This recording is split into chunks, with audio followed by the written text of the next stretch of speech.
extra thing is not what you feel. You can see in thoughts. Is it really yours? Come and hold me now. I can make you feel.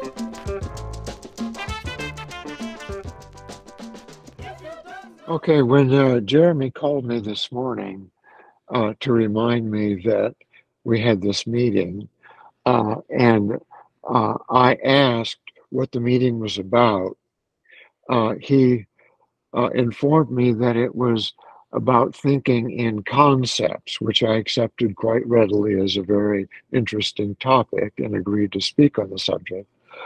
And then he subsequently texted me that he got it wrong. It's actually thinking in symbols. And so I got to thinking on whether that was a distinction without a difference, or whether there was actually a significant difference between a symbolic thinking and thinking in concepts. And of course, that depends on what you mean by concepts. If your conception of a concept is entirely linguistic, then that's something very different from thinking in a symbol, because language has to function according to certain rules, and a good percentage, I think, of our memory is organized in such a way that it's only accessible linguistically. That is, we have to have the name for the right category in order to call something up.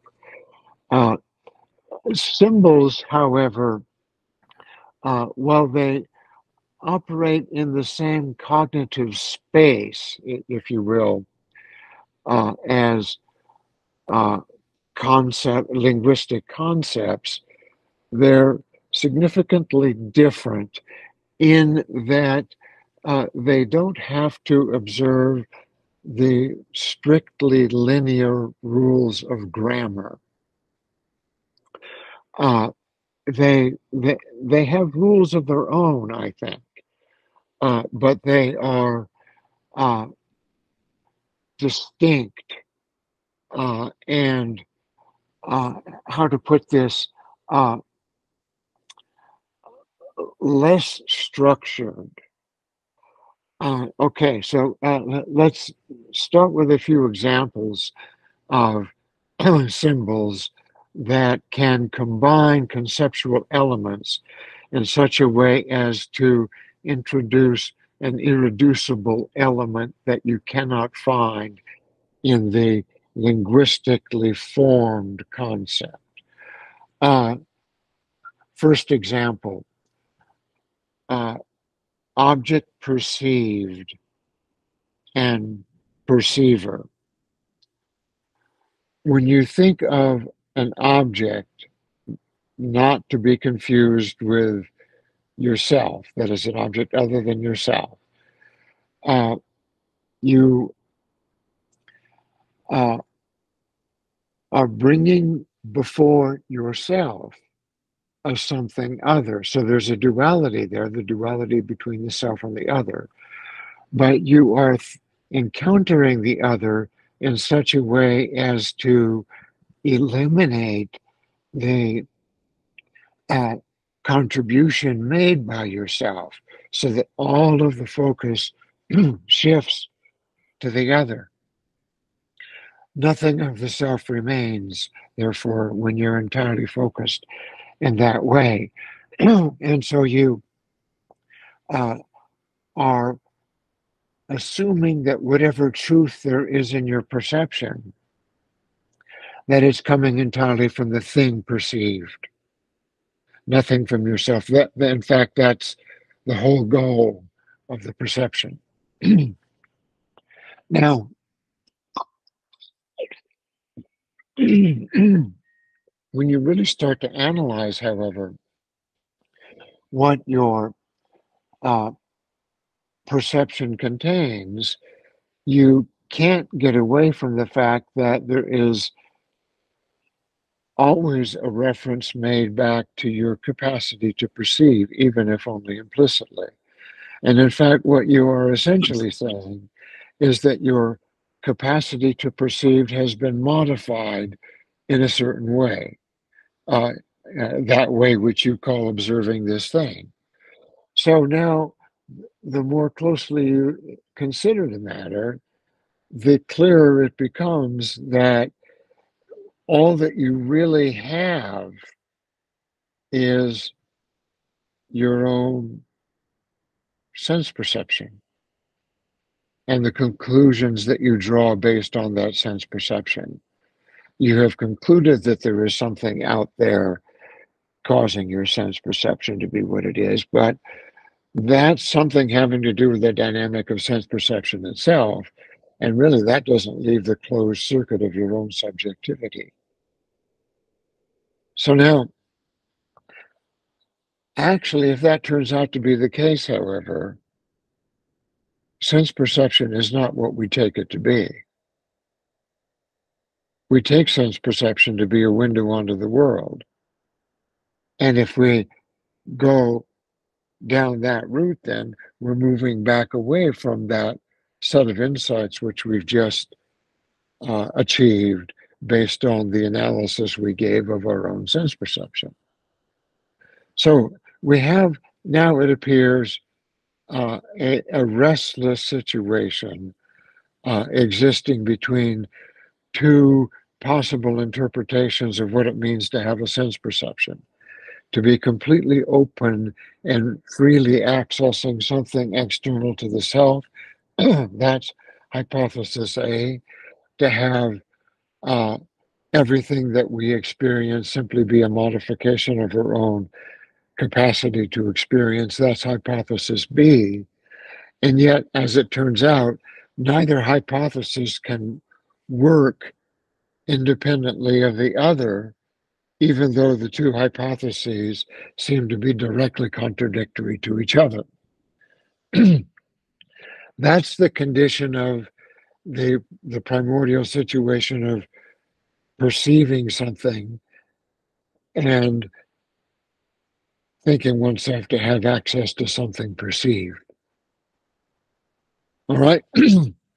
Now we have long since learned to negotiate that apparent contradiction, because perception is such a fundamental part of our life that we had just kind of built a workaround, even though we don't have a completely clear answer concerning what the true dynamics of perception might be. We have learned that we can't get along in this world without thinking of an external world. And on the other hand, we are perfectly well aware that many changes we make in our own perceptual system will have an effect on the totality of everything that we experience. Okay, so that's one concept in a broader sense, which contains two concepts which don't really have an additive possibility of combining with each other, and yet we are able to think those two concepts as belonging together as one. All right, so they don't resolve into component parts in any kind of adequate way, the way we expect normal linguistic concepts to do. Fair enough. So when you start to embrace considerations like this, you can think, all right, I'm thinking perception, but it's a almost self-contradictory concept that I'm able to hold in my mind. It doesn't resolve into linguistic components that fit nicely together. All right, now let me try another tack on this. Consider the notion of male-female. the the two concepts belong together. You can't have the one without the other. And yet when you look at one, it's quite distinct in its characteristics.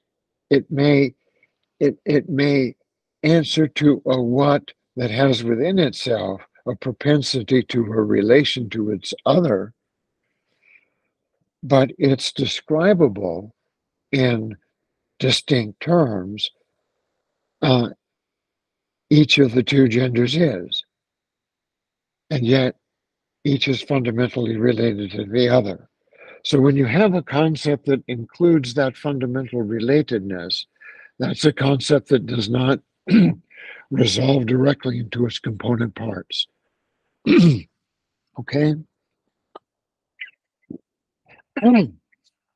Now, this becomes important when you start to undertake two kinds of activities. One kind of activity would be channeling, and the other kind of activity would be working with archetypes, because archetypes are like these complex concepts or concept complexes, like we've been trying to adduce small examples of which. And when you channel, you are not given a linguistically broken down message, because telepathy works directly in terms of concepts, and concepts are not analytically, linguistically, linearly laid out. All right, so it requires a kind of different approach to the normal approach we might take to thinking when we attempt to work in these mediums, the medium of the archetype, or the medium, any medium involving telepathy, which communicates what are really natural concepts, not linear concepts, because natural concepts are not linear.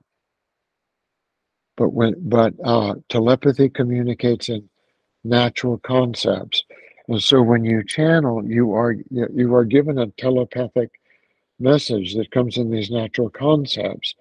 And what happens is that uh, we have long since learned to mediate our relationship to natural concepts through linear means.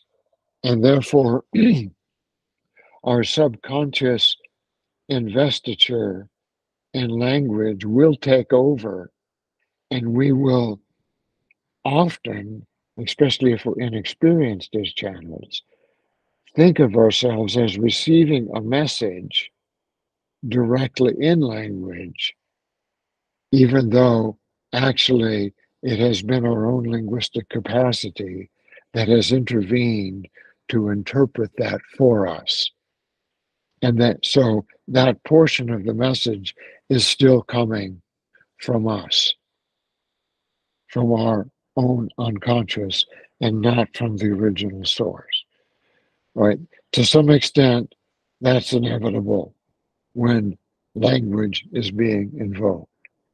But the primary reception is not linguistic, it is conceptual in this sense of non linguistic conceptuality, this sense I'm calling natural conceptuality. All right. uh, take any of the archetypes as an example. Uh, consider the archetype of the signifier, for example. Does anybody have a sense of what that means? The signifier. Remember, Ross says that it's both actor and acted upon. Steve, are you talking about the significator or the semiotic idea of the signifier? Well, both actually. It's a connected thing. The significator is the uh, archetypal expression that does indicate the activity of signifying. That's that's why the similarity of the terms is there. But you're right. Gotcha.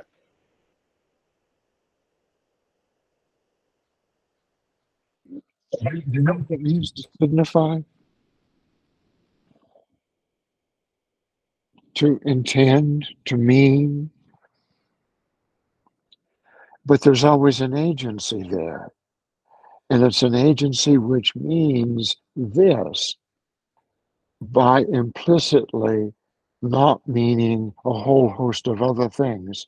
So there's already a double movement in every act of meaning, a movement that negates a lot of material and also that welcomes in uh, a lot of material. The significator is both actor and acted upon, and in addition, it it it both takes up a positive relation to a set of content while uh, laying aside others. Now, that's a kind of cognitive gesture, and the reason these cognitive gestures work at the archetypal level is that the archetypes actually form a kind of vocabulary, and uh, it's possible to communicate with this vocabulary in a very, very finely nuanced way, much more finely nuanced than our language seems to be able to achieve, even in its greatest poets. But uh, the the the, the archetypes are like articulators of energy. They articulate its expression, and in so doing they blend with one another, and they take different uh, postures and angles in relation to one another. Uh, but whenever it's a question of one's own agency and thinking, the significator comes into play, and we are working our way through our own consciousness bit by bit in a focused manner that has to function in terms of significances that we signify. But in so doing, we are also shaping our own consciousness. And in shaping our own consciousness, we are taking an active role. So we are being the active agent, but we are also being the recipient agent. Now, the best example that I can think of that in terms of uh, experiential touchstones is the imagination. When one imagines, uh, one certainly is setting the parameters of what will be represented to one's field of vision, and one is, if I say, well, let's start by imagining the sea. Uh, if if you really do allow the sea to emerge in your imagination, at at some point that imagination is going to necessarily blend with memory. And that memory is going to be grounded in something that you've actually perceived. And something that you've actually perceived isn't just of your own creation. There's a receptive element in that. And in order for imagination to become fulsome and colored and complete, you're going to have to allow that intuitive or the receptive element to have greater and greater play. And so, what is imagination made of? Is it something made just purely of my own agency, or is it something that also possibly opens on to something beyond that agency? It's that agency itself opening to something beyond that agency. So I'm not particularly good at producing music, much less composing it.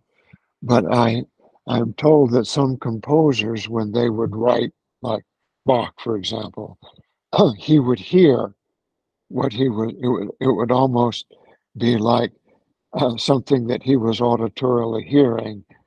He would then write down, and that was called the composition of a fugue. uh, so, and when I write creatively, it often feels like the writing just kind of takes over, and I'm as much witness to it as I am author of it. So, what I'd like to suggest to you is that there is within the imagination this duality between actor and acted upon, or agent and recipient, uh, or male and female uh, moment. Uh, it's a marvelously liberating gateway, which is also at the same time very troubling, because what one can accomplish through the imagination uh, is sometimes really quite extraordinary things. But one is not constrained by a heavily structured set of realities when dealing with the imagination. And that means that who is adept in it uh, very likely has the capacity to exercise power over others. That happens also in channeling, as you can imagine. It's a very grave danger. And this power can be exercised in extremely subtle ways. And so there are ethics associated with the creative use of anything involving the faculty of the imagination or the receptive power of telepathy.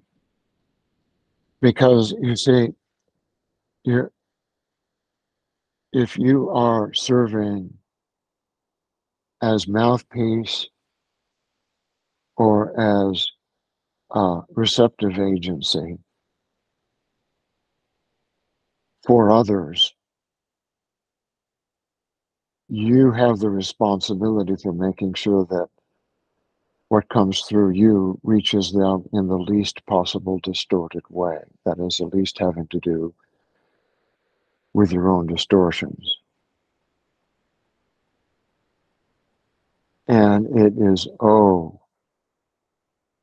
so easy to slip up and to take authority where you have no right to take it. And that's why work in the open heart and the open blue ray center, the center of honesty, is always the most important work you can do in advance of learning something like the art of channeling. So anyway, uh, even if channeling is not something that you contemplate doing, but are only interested, for example, in studying the archetypes, you're still dealing with this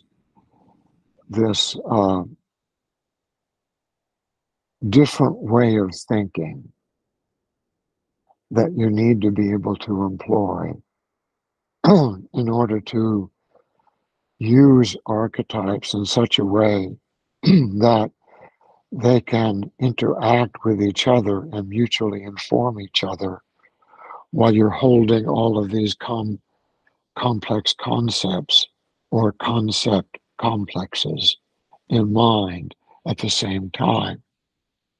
For example, you almost never have any use for the matrix or the potentiator without having the two in relation to one another. And so what you're really dealing with is a single concept complex having two poles, the matrix and the potentiator, and this dynamic tension between them, realizing that in holding them together in this dynamic tension, you yourself as the significator signify that relation and thereby have a life within that duad, which has become a triad. That's all one concept. That's all one complex. And you learn to navigate that uh, when you're functioning archetypally as all one concept, all one symbolic belonging together of these energies which you, on your own authority, have brought into convergence. So that's it's when you are thinking according to the contours of natural concepts, you're dealing with actual configurations of energy, not artificial grammatical constructs.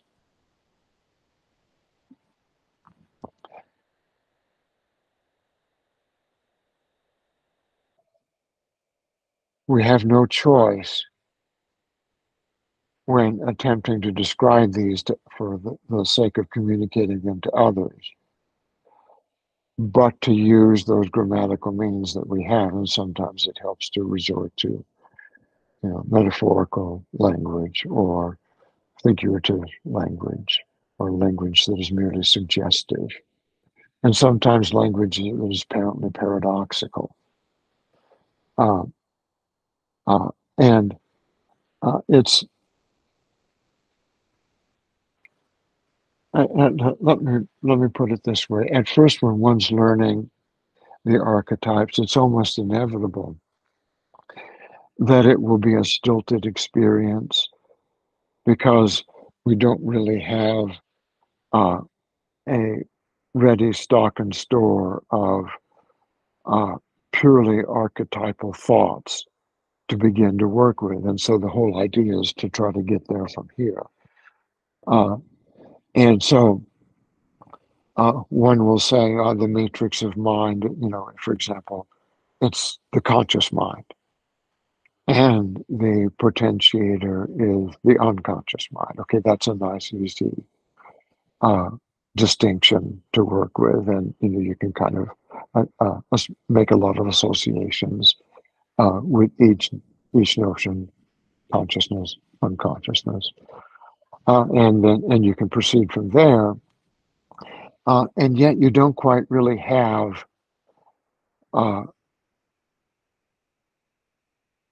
a good sense of what the two things are, what matrix and potentiator are.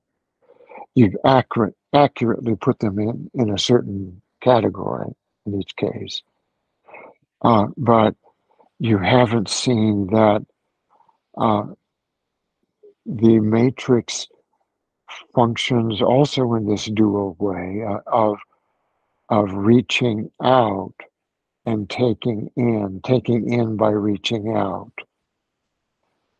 And in that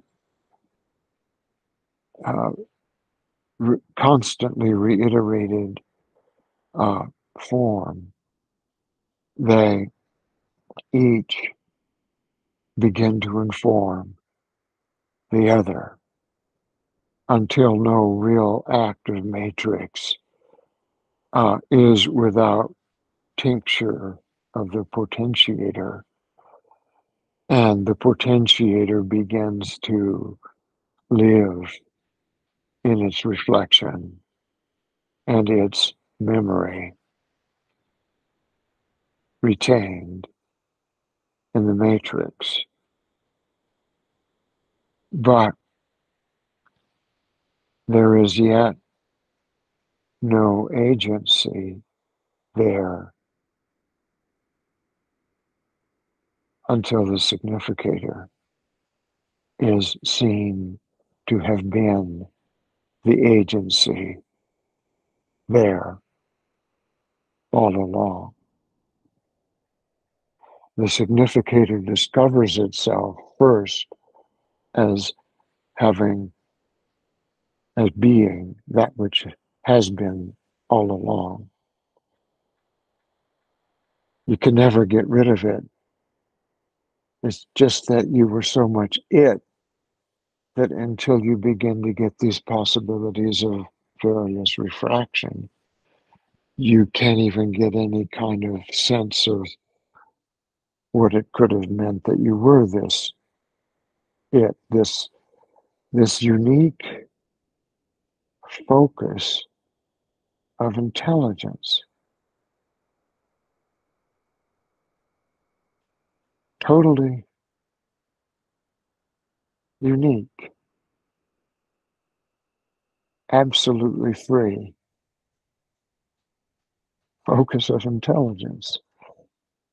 And it seems to have required the consideration first of matrix and then potentiator just to come to the realization that all along that has been the central focus or focuser, the agency of which has to come into self-awareness through experience. Funny sort of thing. But at the initial level, those are the first three archetypes that were created. And in fact, Ra will say that this octave of the creation already began with that differentiation in place. So those archetypes were already in place. At some point, experience itself became its own archetype, and so did Catalyst. But that's further down the road.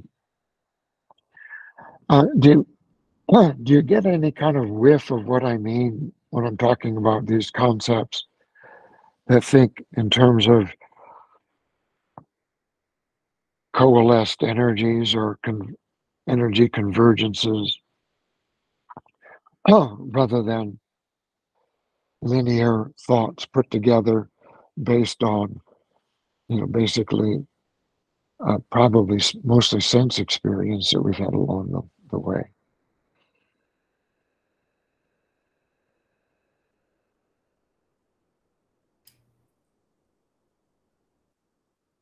I think people that can think musically have an easier time with this because in a way they're already there.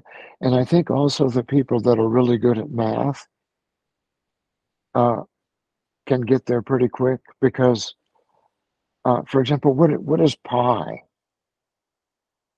If if you're a detail-oriented person, you can drive yourself insane worrying about what the next decimal of pi is. For me, it's an easy question because I simply say, well, it can't be resolved. It'll be 2.12, blah, blah, blah, blah, blah, blah, blah, blah. And that'll go on forever apparently without ever repeating. All right, so there it is. Even though I don't have a capacity to finitely represent the meaning of pi, I the symbol contains within itself its own unresolvability. So people who can think that thought and not let it drive them crazy are already halfway towards thinking it.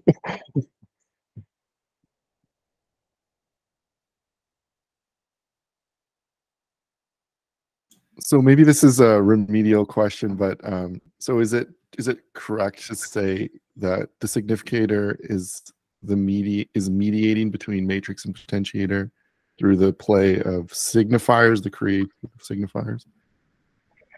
Yes, it is mediating, but at first I think it mediates without knowing itself as mediator. So I think it's you drift more from one back to the other, and then eventually, the awareness of the significator registering all of this, and in fact, ultimately directing it, becomes more and more self-conscious. So I think what you say is right. It is mediator. Especially in the more developed cases, what you're describing. Yes. Yeah. Yeah. Yes, that's true.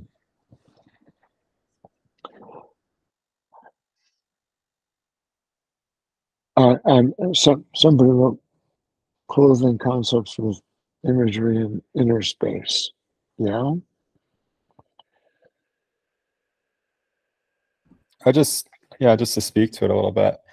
I had been interested in Giordano Bruno's book on the art of memory, and it just seems like there's some overlap between it, because if you want to memorize something, then there's this process of making it your own, putting it in a certain way that the self can access it again. But there's also talk of that of being a way to communicate by having like a similar set of symbols or images that other people can relate to. But that's just something that kind of came up when I was hearing you talk about it. Do you want to describe Bruno's position on memory? Yeah, so it's based on the method of loci, which is to strongly visualize and commit to memory certain spaces in architectural forms. And then because it's been observed that humans can remember through moving through space in that spaces that we're familiar with, to then, and I haven't mastered this technique or anything, I'm just learning it. I'm a beginner. But to conjure certain types of images that will remind us of concepts that otherwise we wouldn't readily have access to, just because we might be absent of the context otherwise. And so through practice, building familiarity and walking mentally through these spaces, you can gain access to certain concept complexes, as I'm kind of feeling like it's a resonant principle here, so that you can remember something that you otherwise might not be able to in a certain moment. I get it. I suppose one could take a kind of geometrical approach to a set of issues which converge on the same, I think. For example, let's say you wanted to build a house. uh, in imagination. Uh, you're free to build it in any way you can, but you can only build it in certain ways. For example, if you decide to put the kitchen on the right, you can't have the bedroom on the right also, right? So, I mean, there are rules of geometry that uh, you're going to have to observe in order to effectuate your imagination of this building which you're going to construct. So, and and so there are problems to be solved along the way. If you put, do you want to have your kitchen next to a bathroom so that the plumbing can be similarly located, and does that limit you in where you can put the bathroom upstairs? So you have these various considerations that you have to keep in mind as you're constructing your house. Even though it's totally your house, it's subject to your own imaginative capacity. Your imaginative capacity, though, has to function in terms of rules. So that now, if you having thought that thought, now if you step back from that and say, okay, well that gives me, if I take all those rules together and without focusing on the way they all fit together or anything in any particular sense, just take that whole gestalt or whole configuration of rule bound uh, architecture in mind and call that one single concept. Right? That becomes then a concept complex. Okay, so that works. Now it's that, however, is a concept complex along very strict lines. All right. When you get into what I'm calling natural concept complexes, it doesn't have such rigid contours, and that's what makes it harder to think, because it's not quantitative, it's qualitative, and it's qualitative to the bone. And unlike quantities, qualities can blend with one another, and they do so, and they produce unique third things which couldn't be explained on the basis of either of the components, right? And so and it's the possible variation in that kind of role is infinite, and yet surprisingly, you can have these distinct units of intelligibility that get communicated, and you can start recognizing patterns with these using these larger concept complexes. They're qualitative, and it's really quite amusing, actually, in the law of one. If there's anything Ra is going to get wrong, it's going to be something having to do with numbers. Ra doesn't get numbers very well because Ra is so thoroughly qualitative in their thinking that for them it's an excruciating act of translation every time they want to try to transmit their thought in quantitative terms. And when they miss in quantities, they can often miss, by thousands and thousands of years, because they're just not thinking in those quantitative terms in the first place. Have you noticed or heard about how these AIs like GPT-3, GPT 3.5, they have the same quality exactly? They can describe things in extreme qualitative detail, blend and combine qualitative concepts, but then they're completely useless at numbers. And it's like weirdly similar. It's like talking to a giant right brain. That's how I think of it. These are AIs that are doing this? The latest AI breakthroughs from last year, actually, from GPT-3 is the one I'm thinking of. So, correct me where I'm wrong here. It seems to me that AI has to function in some ultimate sense digitally. Is that not true? And so, Yeah. and equality is not digitizable, and yet we've all had to shrug our shoulders and agree that we cannot tell the difference between high quality digitized music and analog music. I mean, I can't tell the difference. I mean, maybe he's, but so very finely wrought digitization can approximate qualitative thinking. But the question is that, I mean, it approximated enough to fool us, presumably. But the question uh, is there is there in the end a price to be paid, or is that ever a bridgeable gap?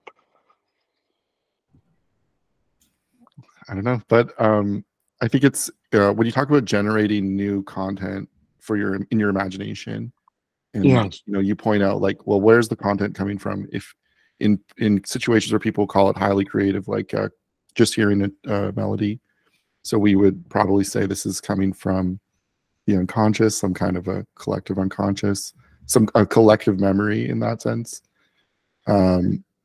Like a existing content in memory. But then the other way is you can deduce, or like you're saying, you can blend new things. So you can kind of enumerate, like a geometrical approach where you can enumerate possible transformations and then come up with original content. Yes. So Yeah. if you look at, one thing that's been fascinating to me lately is, and then the latest AI that they came out with a month ago, it can do this. You can ask it to do it, and it can do it. I don't know what that means, but it seems like the processes of like what Giordano Bruno is always emphasizing, or the geometrical approach to imagination. It seems like those processes are replicated now with these billions and billions of matrix multiplications in these AIs. Yeah. It seems that there is a price to pay. I mean, I think that there is a significant price to pay or that will be paid, because I think that its growth will be continued, and its use will grow. But I was just talking to Jeremy the other day about this, and I think that because it's so easy to generate content now, the value of written content, or value of content that comes through a digital medium, it becomes cheapened and less, the sense of what's human, what we value as coming through human experience, I think goes up a lot, and what comes mediated through digital formats diminishes a lot. I think, yeah.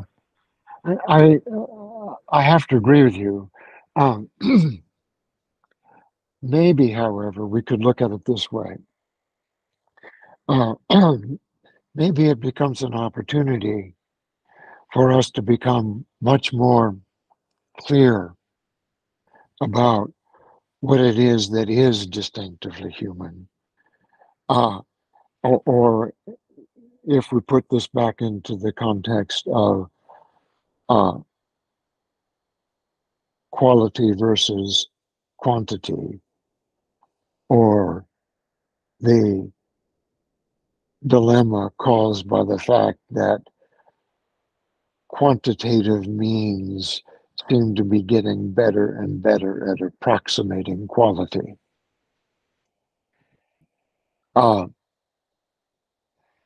We are in the position where we are invited to consider what it is that still remains of the purely qualitative nature of subjectivity that cannot be captured by these imitations, or perhaps even by any possible manifestation. And is the problem all along, perhaps, that we have become too caught up in the world of manifestation, leaving us vulnerable to imitations which can reproduce that manifestation. And yet our concern is that in doing so, it's missing the heart of the matter, or the soul of the matter, or the spirit Yeah. of the I mean, matter.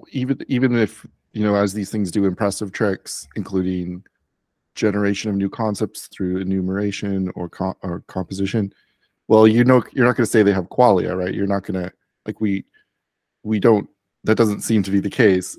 But I mean, is that all that's left to us, or do you have an idea of something else? Well, that's pretty big, though, isn't it? When you consider that subjective life is just about 100% qualitative. Well, we're not going to assign to them the AI this, you know, the thing we assign to each other of, you know, we believe you're a subjective agent of some kind. Yeah. Yeah. I mean yeah. It's interesting. You said, you know, we don't entirely know how this works yet. It's somewhat of a black box in that we know the process by which it's reproduced, but we don't exactly know in each instance how it's formulating its responses, or can look at an internal structure of it to know how it works. But you said, you know, it can generate new concepts, and I wonder if, you know, at what point they become, you know, because it's one thing to, you know, just have text generated on a screen. It's another thing for a human to read it, experience it, and then communicate it, or I guess be influenced by it. But it is this conglomeration passed through all these filters and matrices of the things that we produce and put out there for it to ingest, and put into, you know, these complex, complicated relations. But the experiential part and the human that takes in what it's generating, it's kind of like, I don't know, it's that experiential part of a human being involved just seems always to be key in it. And so I think it can assist, but I'm more inclined to move away from it because I feel like it constrains our imagination, and I think it can be unduly influenced into certain directions that aren't for human thriving or you know, the best possible of human life. You know, Absolutely. And of course, the elephant in the room here is that when you have the capacity to engage with real human beings in such a way that you can give to these other human beings a reflection that it has become clear to you they want to see, then if you're a subject tuning into this kind of matrix, all you're going to get reflected back to yourself is your own distortions. Yeah, that's actually exactly how I was thinking of it. I was thinking of, like, this is like, you know, we at some point humanity invented the mirror, you know, and then they look into the mirror and then they're like, they have some experience of self, some new experience of self. You know, there were no mirrors at a certain point, and then mirrors became ubiquitous, and now this is like a really complicated mirror of our own collective mind or something.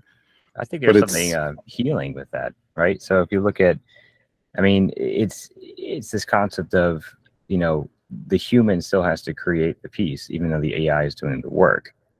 And also, you know, there is an opportunity for the potential of this being used almost as a healing method, right? In healing the collective unconscious. So if we bring up, you know, the dark side, right, it can be used to kind of shine a light on, if that makes sense. That's my take anyway. Well, And I was just going to say, I've had that experience of using it as well. I have a friend who, you know, I've had a lot of difficulty communicating with him on philosophical grounds, just because he's read different books than I've read. But you know, we've tried to bridge the gap in certain times, and it didn't really happen until he went through a series of questioning, like trying to clarify concepts, talking with the AI that was able to pull in other contexts, and he shared that transcript with me, and then I was able to understand what he was saying. And so I do think that there is some utility and potential for it to help us to know ourselves and see ourselves. And I see it also a through line between, you know, how important the format of question and answer is in communication with Ra, for example, and how that's mirrored in you know, with Chat GPT, and how it is the quality of the question and the art of questioning that yields the best results in that, you know, in using it. So those are just some reflections that I wanted to offer. Yeah, it's really uncanny. Like I noticed that too. It's the format of the question and then the answer, the coming from the unconscious. It really resembles the AI. You know, you get the question, obviously brings out the answer, but it does it in a way that, and that's why I brought up the number thing, right? Because it's kind of this really uncanny experience. It's like, just like with Ra, the AI was producing all these numbers that it couldn't keep straight, but it was really good on these sort of qualitative concepts. But yeah, and then it's this question answer format. So there's some interesting like similarities. But I guess what's interesting to the AI, to me, like what's interesting is the question of how do we function, how do our minds function, and then what, like you said, Steve, like what is unique to us, like what does this tell us about how, you know, the significator works and the potentiator, that I don't know.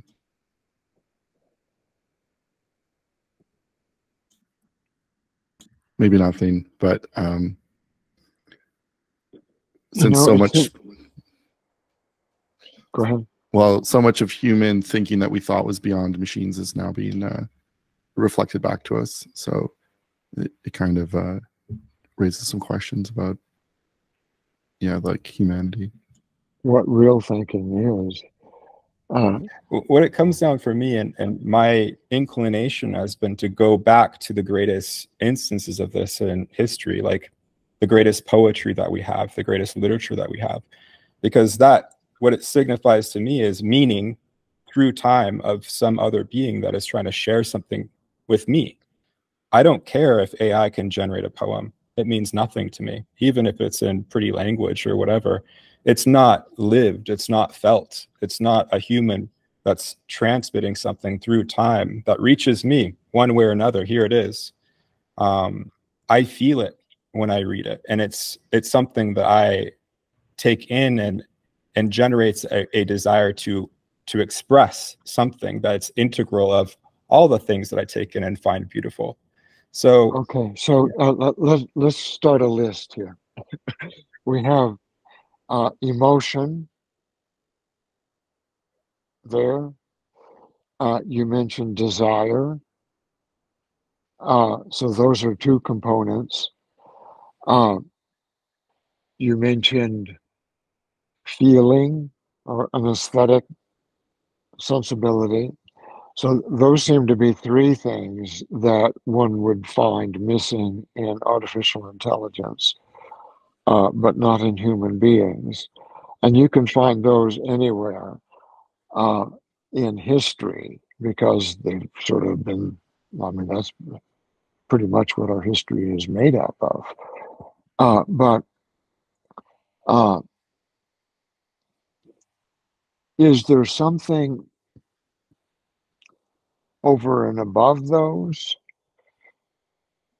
or deep within them? Is there some one thing that all those things have in common, plus anything else that we could be said to have that machines could never possibly have?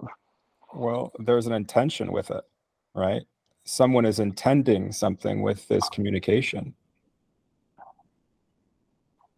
And not just pretending to intend. Well, the other thing is, like, when I think about Homer, for example, this is a large shared part of cultural heritage and touch point of mutual understanding of a large group of people through a large amount of time, like the Bible would be, or, you know, and there's an imaginal experience that's lived through reading it aloud. That's not just the same as reading it on paper, and so I think that type of construction, I imagine it passed through, it's passed, these things that we receive through oral tradition as well. It's passed through the filter of all of our minds and all of our hearts, sharing it with people and telling it in different ways. That's not something I expect will come through AI. Do you think that AI will ever be able to communicate telepathically? I hope not. So there are some mentions of AI in the material, right? I don't think it's much. Is there Bluetooth? Communicate through your, but I mean, they don't really, like, in the material, one of the funny comments is they'll say, like, we have an artificial station that transmits a message that says you should meditate more, to the inhabitants. Like, what is that? What are they talking about? So I guess this is, an imaginative agent that they constructed through imagination. I suppose that's my interpretation usually. Yes. But that, like, but they kind of describe it as an AI. Like, so this is a creation, but this creation would have those things, feeling, emotion, qualia, that are a physical. I mean, does physical even mean anything? Like a physical AI in a computer wouldn't have. Yeah. I mean, clearly the physical AI is like a. Well, that's interesting. You think a sixth density example of AI would be able to convey the emotional life? I have no idea, but they refer to that, right? Do you remember what I'm talking about? Like they. Yeah, no, totally. I remember it very well. I think they mentioned the higher self was a artificial construct given to yourself before you leave 6 into 7. So, in some way. Oh, no, what the higher self is? No, that isn't right. Oh, I thought I read that somewhere on Law of One. No, it's not artificial. The higher self is a real living thing. Oh yeah, but it was, I think it was in one of the Raw channelings where they mentioned that it was a gift given to you. It was a gift, but not a construct. Oh, okay, gotcha. Yeah.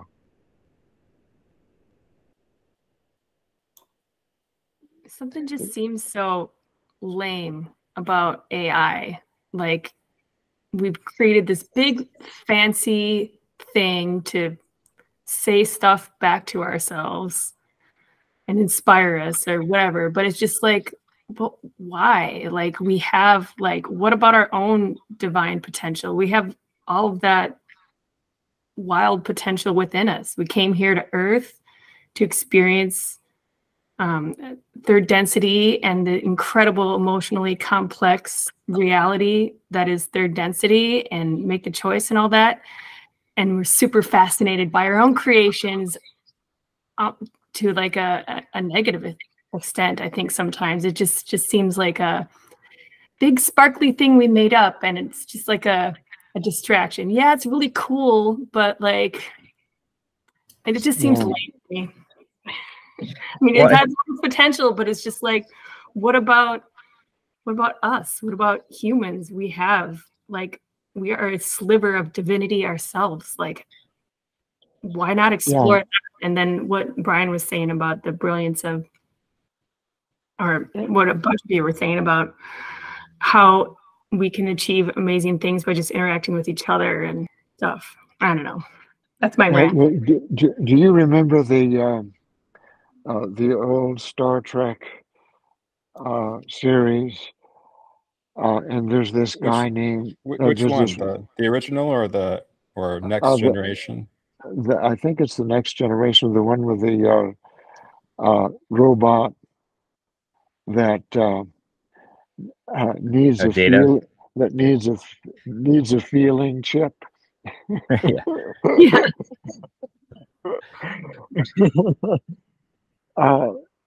Yeah. I always had grave doubts about the possibility of a feeling chip.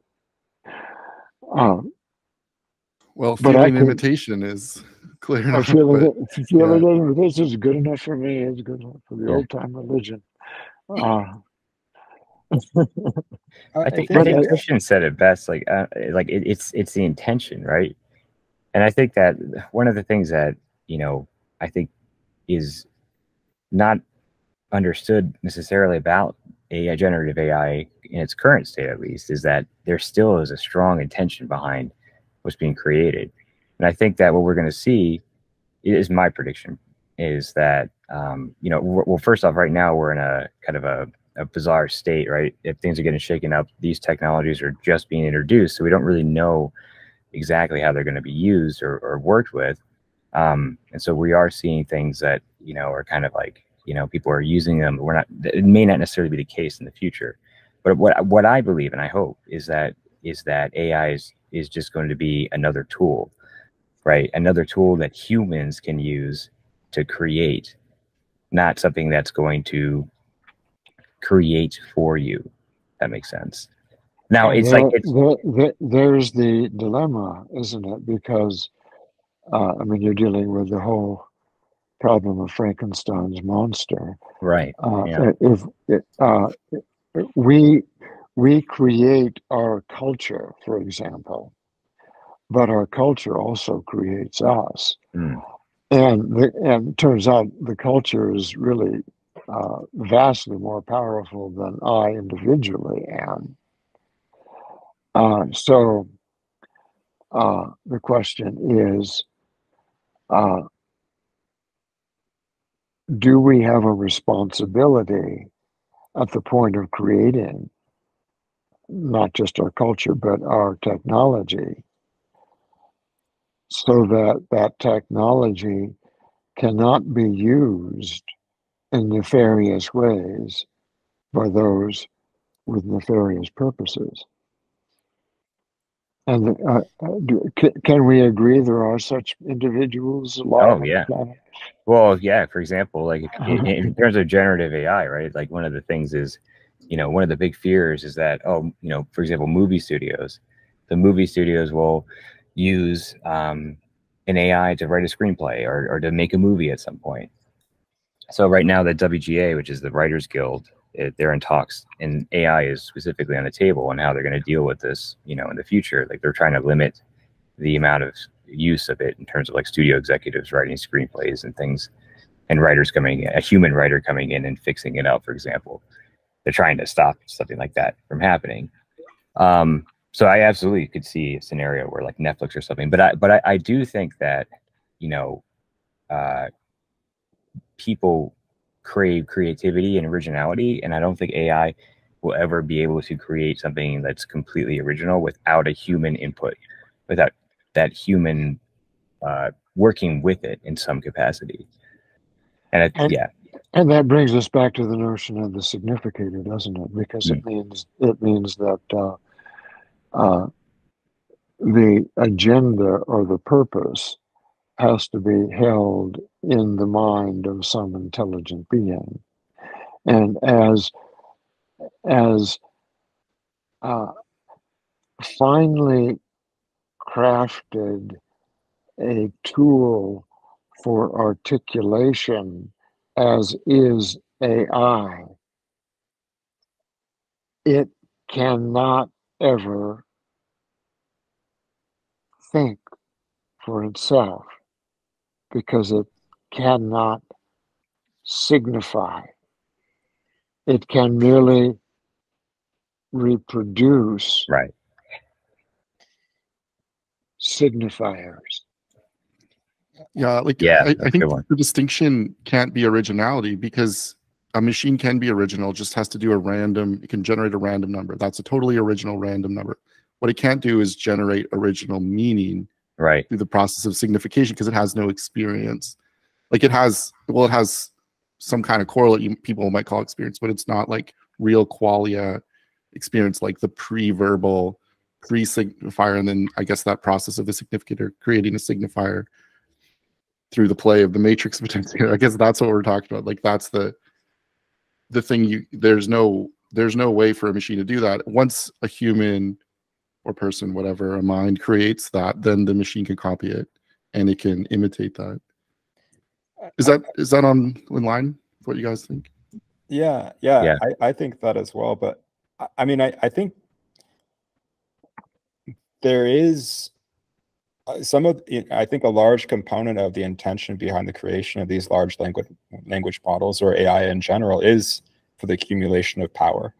And I think that as we see the development of more and more sophisticated human-computer interfaces, they are going to be paired with AI. And then it's not so much that we're expecting to get value out of the AI, but those who create and can benefit from the AI use us as inputs for the originality, and use us, and I think that's the real danger, is because it introduces a whole new dimension of possibility for enslavement. And so what you've just established is that there is a programmable agenda that can be built into AI, and it is the agenda of power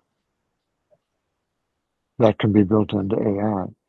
And it's self-defining, of course. You're simply saying, always do that which yields more result, and you define those results in whatever way benefits you from the get-go.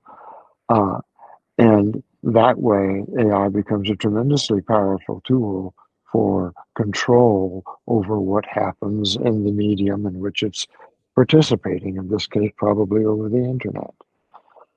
So I'm probably going to be in the minority here, but for me, the question about whether the AI can have like an archetypical mind, it turns on the question of, can we actually just give it a normal mind? Because if we can give it a normal mind, clearly it has some sort of body, right?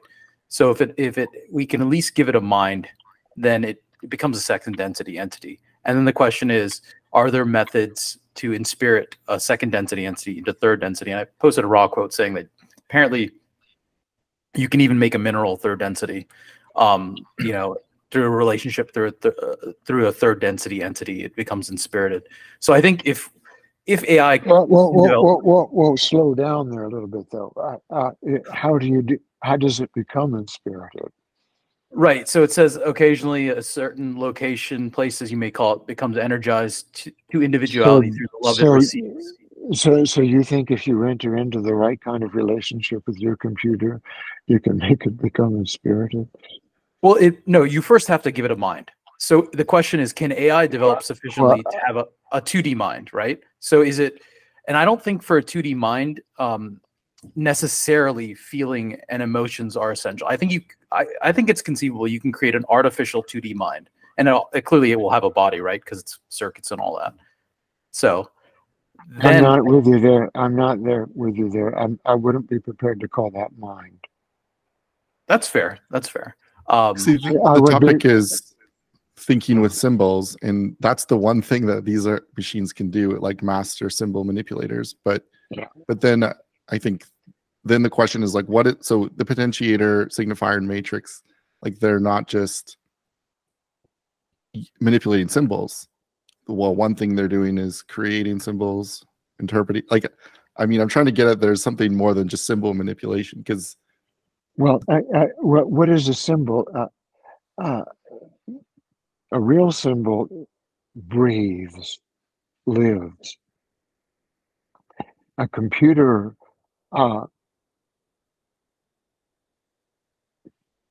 consolidation of elements into a larger unit is not a genuine symbol. But and the description of it is but just it can imitate a symbol generally well beyond our capacity readily to distinguish. There's the dilemma. I mean, and so I can certainly see how you have these cases of, you know, people falling in love with a computer generated personality on the internet or something like that. Not being able to tell the difference. I somehow think that in person you would be able to tell the difference between a machine and a human being. But so is the potentiator, is it as simple as being nonverbal and not like before signifier, or is there more to it? Can you describe that? Well, potentiator is where desire, allurement dwell.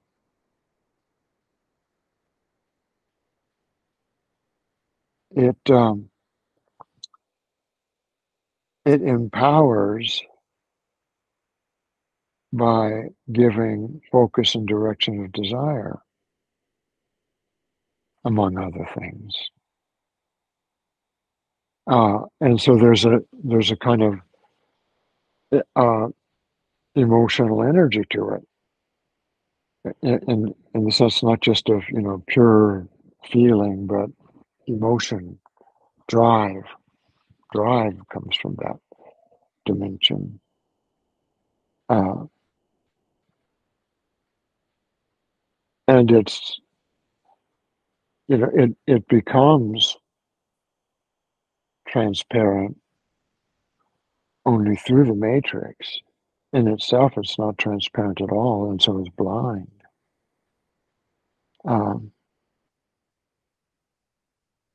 Yeah. Now, if a machine, I mean, you find that all through the animal kingdom too. Drive, I think the will to life.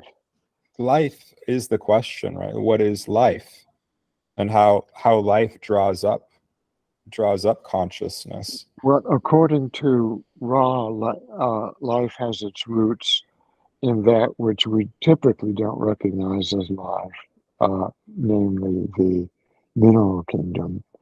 So, technically speaking, Ra's cosmology is panpsychist. That means that there's nothing that's not alive.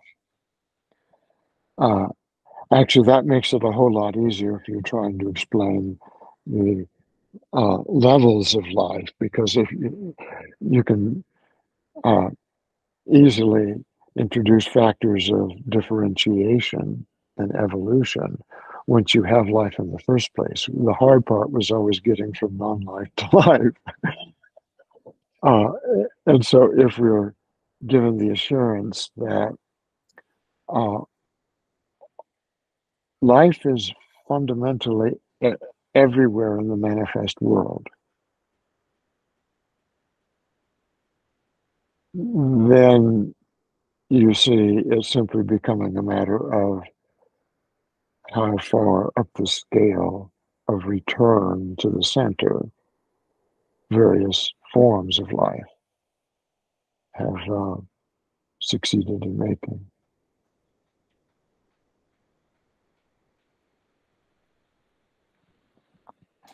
So then, what's the distinction? So it's there's something else that Ross says in the Law of One, and it's that the Atlanteans had succeeded in making life forms. So, back to your question, Nathan, was it would that be called artificial intelligence? Well, my understanding is the Atlanteans made hybrid life forms from existing living things. Yes, yes. But to go back to what you were saying earlier, I'm trying to find the quote, but Rod specifically talks about, when asked about how the pyramids were created, that they basically communicated to like the beingness, I think, of the rock is what they say, but I can't find it. Yes, that's correct. So the way I see it is like, I think all physical matter has a certain level of consciousness. So the question is, if put in a configuration of AI, right? Because physical matter, when it's put in the configuration of a crystal, which is an organization, a structural organization, maybe that forms spontaneously, but that is something that can eventually become, go through the densities, so to speak, supposedly even in that mineral form. So for me, it's about whether that can be done through AI, right? So yeah, it's an interesting question. I mean, I think they're already, whether maybe you have to like cheat the system and incorporate like quartz crystals into the CPU, or whether the existing silicon and everything else is sufficient. I feel like there is a method for AI to eventually go through the densities, but I don't think we're there yet. I think my question to that is, we're able to do all sorts of things. And I think what the Atlanteans did was actually viewed as a mistake, because it ended up being that they created life forms. This is my understanding, and it's limited, that they created life forms that they ended up enslaving and depriving of the full experience of beingness that the one infinite creator intended. And it created, this infringement of free will. And so, we can create nuclear bombs. We can do all sorts of things that our imaginations lend us, but some of those things are self-destructive, or, not, maybe just not well, to do. And I wonder if AI, in pursuing that course, because I think that there's definitely individuals that maybe aren't familiar with the law of one, but are very interested in creating artificial life forms or different life forms. And I just don't know that we have the wisdom for something like that, Nathan, here's a consideration.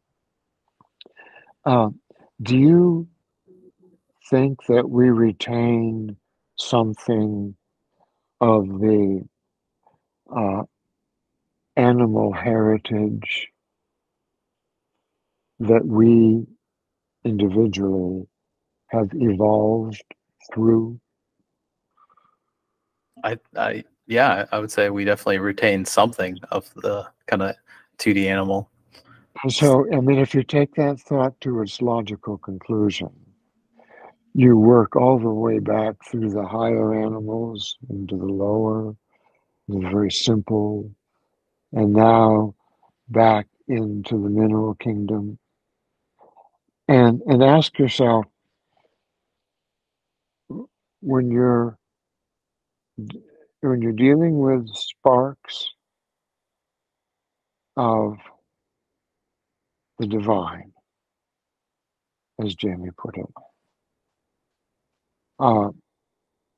beginning at the beginning in the mineral kingdom, and then evolving slowly through the whole of the animal kingdom up until the point where you have attained self-consciousness and you are prepared to make a choice. When you've gone through that whole process, in retrospect, you can sense the input that you as an individual spark of the divine have had in that evolutionary process, every step along the way. You have been party to that evolving.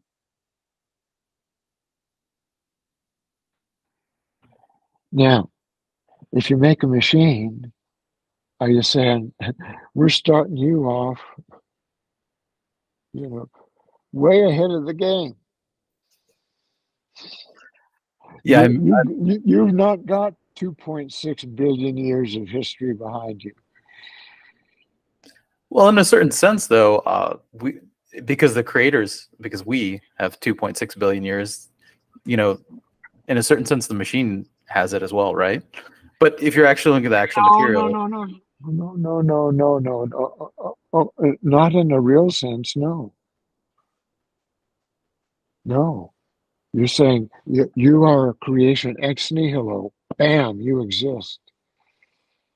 yeah, I mean, from the minerals that always existed, but you are skipping, for sure. Like if you're creating, if this AI is to exist, as I described it, the input. You're skipping the input, the agency, the significator. You're skipping that. So then how would you interpret the raw quote of saying that the mineral directly can become third density? Because my understanding is you can skip a little bit.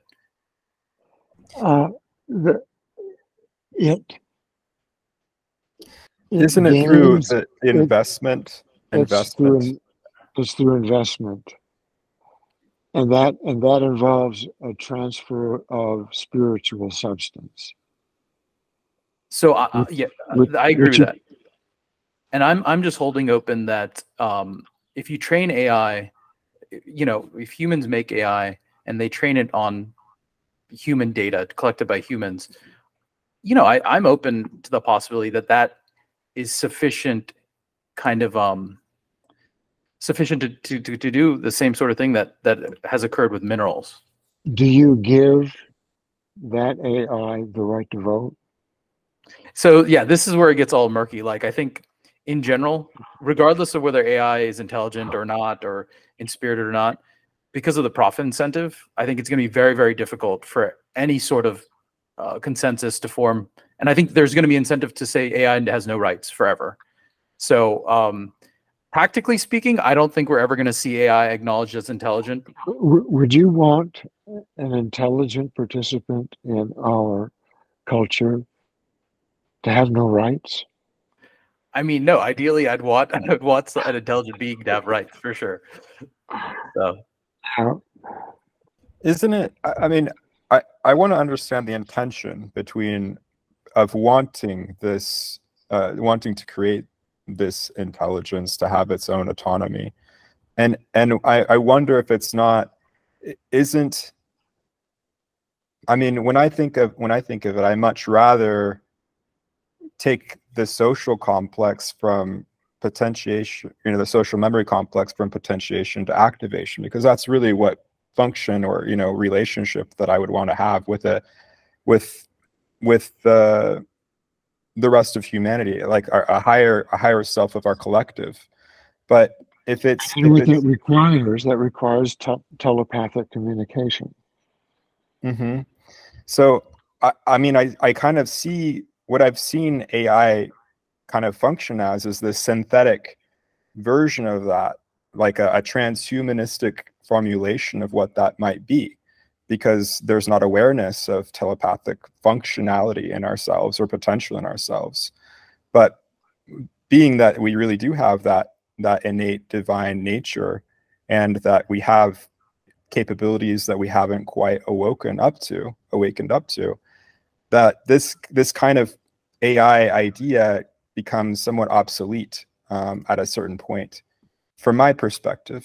And then on another tangent, it's kind of like, well, we have achieved individually and collectively this amount of wisdom that we hold through experience in this incarnative process, where we're infinite, but we're brought into the finite through these fixed length lives, where we try to learn the lesson. Maybe we accomplish that in a certain period of time, or maybe we don't. But there's a certain amount of constraints that we put on, that we have on ourselves, that limits what how we're able to act in manifestation, ostensibly to keep us from destroying ourselves, and learn these lessons, you know, step by step. But I don't conceive of a process where an AI, given this type of gift, even through investment, by what process does it, is it you know, free of constraints? Is it instantly, you know, because it ostensibly become immortal, or does it die? Does it experience the same sorts of things? So, I mean, these are all questions that I don't really have answers to, but it's, you know, the questions are open by that sort of thing you propose or have kind of talked about, Nathan. I think it can be argued. Oh, sorry, no. Go ahead. I was just gonna say these are good questions. I mean, honestly, my entire thought process on AI is that I haven't really made, like, I'm expressing what I'm thinking at the moment, but like I don't, my entire like perception on this area is changing, right? Because it's such a new field. Like, but yeah, please continue. Well, I was gonna say, like, it could be argued that, you know, that nothing is necessarily real in this reality, right? And the only thing that's real is God and spirit, right? And that's outside of time. That's outside of this reality. So technically, everything is artificial. Everything is a distilled version of a higher concept, which does not. Do people really die? Well, that's exactly. I don't think, you know, death, you know, doesn't occur for, you know, I mean, physically, yes, obviously, but but that's a pretty significant thing, isn't it? If somebody you love dies, that's pretty significant. Absolutely. And so, you know, I've lost some loved ones down through the years, and it never has really comforted me if somebody says they're in a better place now, or death is only an illusion. Exactly, and this reality has such a strong hold on us that, you know, there's something real in it, isn't it? Yeah, and it's important. It's humanly important to us that we acknowledge that reality, that we are mortal and we are in a situation where we are constantly having to make choices that ultimately cut right to the core of who we are. The structure that we find ourselves in that makes those choices so viscerally important, that's the kind of structure, you know, the archetypical structure, as I understand it, that we have for our learning. And so I guess the question was just like, whether it's all held in mind or not, I think doesn't make it less real. It just means that the structure that we have is there for the benefit of the evolution of our consciousness. And yeah, that's all. I mean, just to clarify my previous thought. And I really thank you for your responses as well. I appreciate those. I would say that the transition to the next phase on this planet, providing we don't blow it up first, that we're being into fourth density, requires the development of the ability to communicate, which means also obviously to think, in ways that permit telepathically. That requires, however, that the population all be on the same page with regard to the fundamental polarity of the planet. Because if you open yourself to telepathic communication, you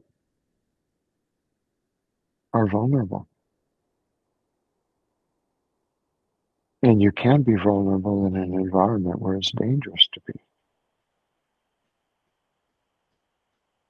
And it's dangerous to be vulnerable in this environment where you have people who would rather be powerful than kind.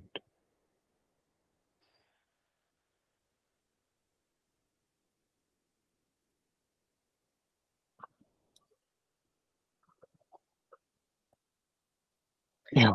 Yeah, no, that's powerful. I think that gets, you know, one of the things that they talk about I think it was in one of the channelings where they talked about how the internet is a it's a very basic version of the early development of a social memory complex, and how, you know, one of the things that's happening now, obviously we see all these divisive things being brought up and all these, you know, polarizing concepts kind of being created and whatnot, especially, you know, a lot of it coming from the internet. And that could be argued that it's us purifying ourselves or purging ourselves of these negative concepts, these negative, historically, you know, damaging memories. All this stuff is being brought to the surface, and the internet, and maybe even AI, maybe that could play a role in helping us purge these things from our collective unconscious. Well, let's put it this way. Whether it's a positive or negative role, it's something obviously we're going to have to deal with. Yeah. It's beginning to take the shape of an historical inevitability. But yeah, it's well to keep in mind that, and some of what you said is right, you know, to the extent that it's not really a social memory complex. It's kind of like an approximation to one that can never really quite get there. But still, nevertheless, it begins to function in this way, where different kinds of control and manipulation are possible now than were possible even just 10 or 15 years ago. And I presume that's just going to continue to accelerate. And frankly, it's not very encouraging to me, because when I gaze at the population out there, it's rather discouraging to see that so few people seem prepared for engaging critically with all that they are about to be assaulted with. It's quite interesting that how technology allows people to be manipulated, but it's almost like there's almost a seemingly free will decision to allow oneself to be manipulated. Because, for example, I think everyone knows, our cell phones, at least in most Western worlds, are spied on in some form. But I was watching a video the other day, YouTube, about TikTok, how obviously everyone's familiar with TikTok and how it has filters, but apparently TikTok has a built-in filter it doesn't tell you about. And they showed people just like recording a TikTok video and covering their face and then uncovering it, and like their facial structure changes. Like there's an automatic filter to make your face look a little bit more attractive, just automatically there. And it's just interesting because that isn't well known, the automatic filter. But people just use filters every day on their Instagram and things like that. It's become part of the norm, and it's just it seems like no one really cares. They just go with the flow, right? So it's kind of interesting how that all works. It's really dangerous, because it becomes this mirror, right? It becomes like a fun house mirror, like a clown house, like you would find, it's distorting what you would find if you were interacting with others in person. And so much time of exposing yourself to these things, it really starts to shape your perception. And it would do. It would do. And so then it's isolating, which drives against the concept of developing unity social memory complex, but then it's Yeah. also sort of, you know, accelerating these contradictions. And I suppose we sort of have a choice of resolving that, like, you know, in some way the filter, which puts a highlight on the fact that people's internet persona is fake. You know, it's an inauthentic communication. It's isolating. It's like a navel gazing experience instead of real connection. So in some way, the filter accelerates that, and then at the same time, you have a reaction that says, "Well, this filter is bad. This is." So I think we see these forces kind of accelerating. It seems like. I guess I'm just saying. I think every time people notice the type of thing and then raise it, there's an opportunity to move toward genuine connection instead. Yeah, the opportunity is always there. It's just that when you look at the trajectory of things, it's discouraging. The urge. Oh, go ahead, Steve. Sorry. No, go ahead. I feel like there's a collective urge that this is conditioning people to, which is to merge with the machine more and more. And that human-computer interface, Neuralink or whatever it may be, I think that once it's not just holding a phone in front of you and the stakes are what goes into your eyes, but it's what you feel, that very inputs of your mind as stimulated through your brain, whether it's hearing, feeling, and, you know, a lot of people are being exposed to psychedelics and all these things without necessarily the right, or without supportive or setting or traditional containers for having spiritual experiences. Now we have like this potential for machines to be creating experiences, and, you know, we know what the internet's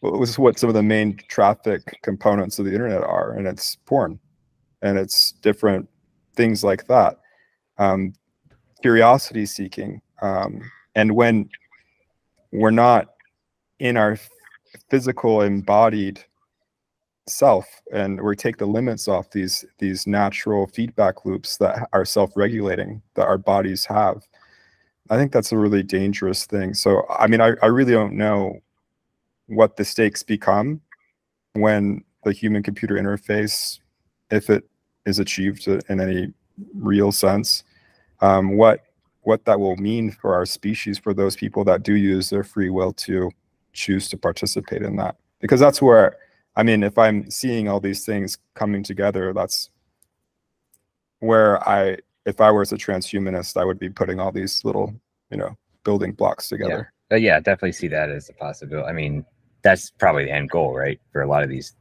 bigger companies and, you know, Elon Musk types. I think it's absolutely the merging of man with machine. If you go even higher, right, something like the Orion and stuff like that. I mean, it's the elimination of spirit is really the end goal, or detachment of the conscious mind from spirit, basically. So, well, I think in every technology, hijacking, yeah. In every technology, you see people who are sort of victims. Like, I always think of people like gambling addicts stuck in a casino on a slot machine. They're kind of trapped in the machine. This is an older machine, but still, you know, an electric machine, and then you've got drugs, obviously. So you've got like drug addicts sort of, again, trapped in this physical, like the chemical is providing them something. And so I think now it's just like there's more sophisticated, complicated ways to get trapped in the machine. Yeah, but on the other side of that, it's like there's more opportunities for liberation too, right? So like, it's like the internet. You know, Christian, you mentioned like, oh, the number one traffic is porn, right? I mean, no one's arguing that, but look at us, right? We're here, we're talking about concepts, we're, you know, getting, you know, enlightened on things that are profound. And the law of one, right? That proliferated primarily thanks to the internet, actually only really thanks to the internet, and other sources of inspiring information, which, while small, I believe has a profound effect, you know, with a smaller amount of, you know, a threshold, right? That makes sense. You're right. You're totally right. I mean, there's no doubt that uh, the electronic revolution has been a game changer, and it could be all for the positive.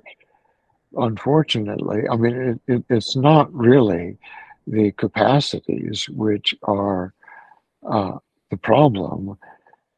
It is the fact that our species has not evolved to the point where we can make maximum use of the innovations that we have achieved. Our technology is ahead of our emotional and our spiritual development. And so we have a terribly vexed culture, which is on the verge of breaking through to capacities it doesn't even have the vaguest notion of how to control. But isn't the idea of catalyst that all of this stuff is catalyst, and then Oh yeah, it's catalyst. How much catalyst can you handle, man?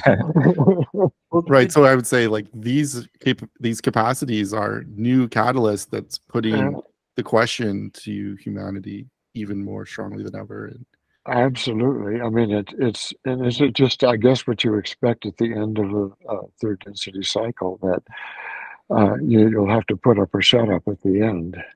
Well, and unfortunately, there's not a lot of people that can put up on the positive path to get them over the hump, and that's the tragic thing. I mean, I think in this community we have a pretty strong sense of what it means to be a spirit or a mind or something beyond a machine.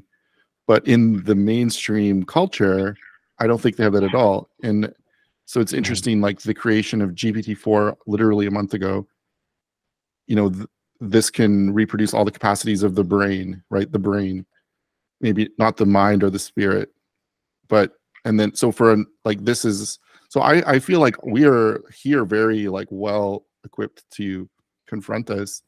But like, I think the society as a whole, this is an existential crisis. Yeah, totally. Absolutely. I feel like it will continue to have a economically focused transformation on society, where it will erode a lot of these jobs or fields of employment that didn't have a lot of thinking involved with it in the first place, that were kind of rote or just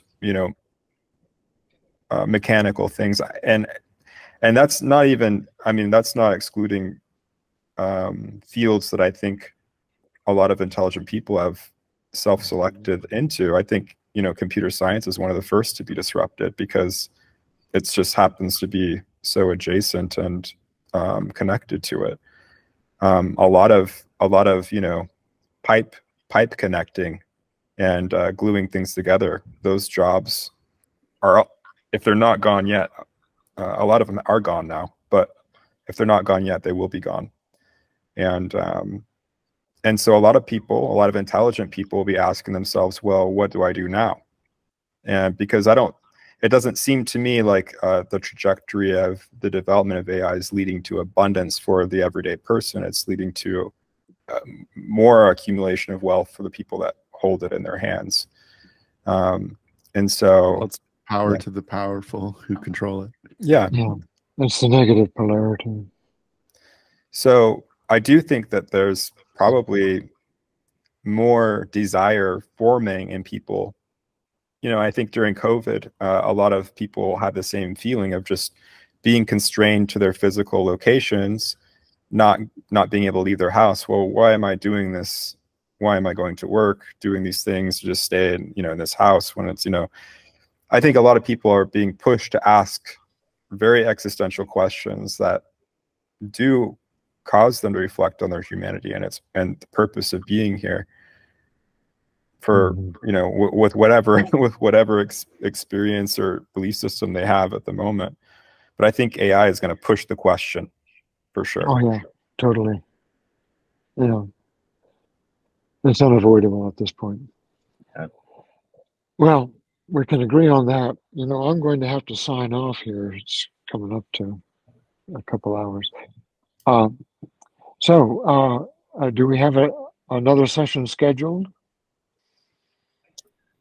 That's a good question. I have to double check with Jeremy in our schedule, but we can take it offline to email. Is everybody here on the same chat group? Yes, we should. Yes. Yeah. Well, we can continue this conversation on that forum if you like. I'd like to hear from all of you. Brian, Sure. John, Cherry. What is your first name? Christian. Christian. That's right. Okay. Thank you, everyone, for Thank you, Steve. Thank you, Thank everyone. you. Steve. seeing Thank you. you, and Thank you. everyone else too. It's really interesting. Great time. Cheers.